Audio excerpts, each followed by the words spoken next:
Hey y'all, today we're going to look at the next virtue in the fruit of the Spirit, and that's gentleness.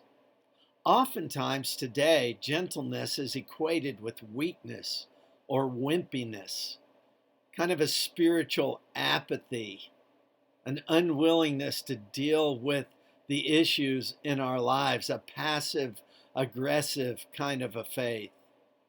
But when we look at what the Bible has to say about this word, about this virtue, we see that it's so much more than that. It's not passive, it's active. In the Old Testament, Moses is described by this word, saying that he was the most gentle or meek person in the entire world. When we think about Moses, he wasn't a wimp. He wasn't a shrinking violet. He was a person who dealt with conflict head on. He confronted Pharaoh, and he also confronted those within the children of Israel who were not walking with God the way that they should have been. But he was also a man of great passion and great love. He loved the people that God had called him to minister to and to lead.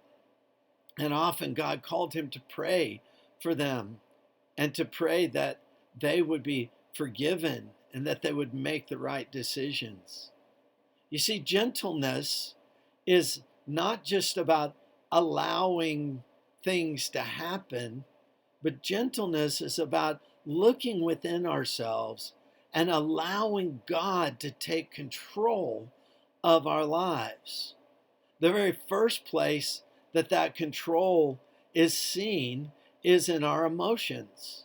Now, we're emotional beings, and oftentimes we let our emotions carry us away in good ways and bad ways. God gave us emotions and God made us this way, but God also wants us to be yielded to Him and allow Him to be in control as we deal with the emotional issues in our lives.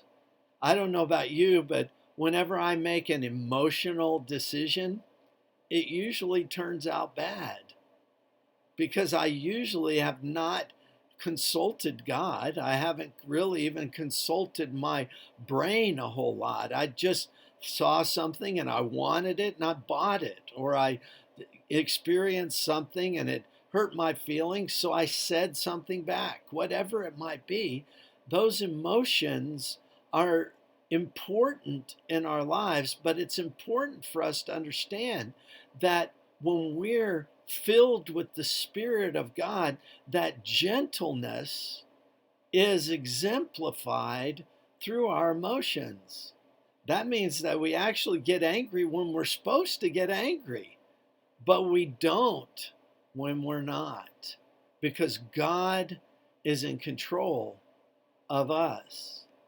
But it's not merely that God's in control of our emotions, it's also that God's in control of our tongue.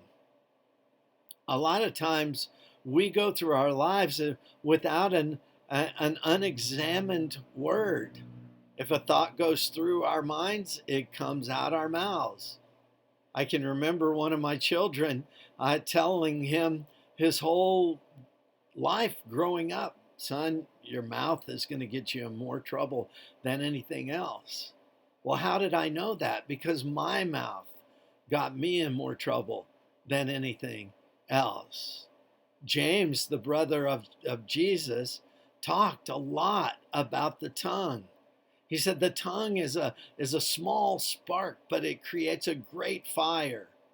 He said the tongue is like a rudder on a great ship.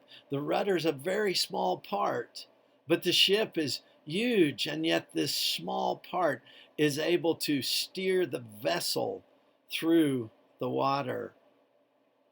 When we experience gentleness, God is not just in control of our emotions, He's in control of our tongue. And that way we're able to speak the truth, but we're also able to speak the truth in love. And that's a vital difference. Sometimes we justify our hurtful words for other people because we are speaking the truth. But when we examine our hearts, we realize we haven't really spoken the truth in love. We have merely said what we wanted to say.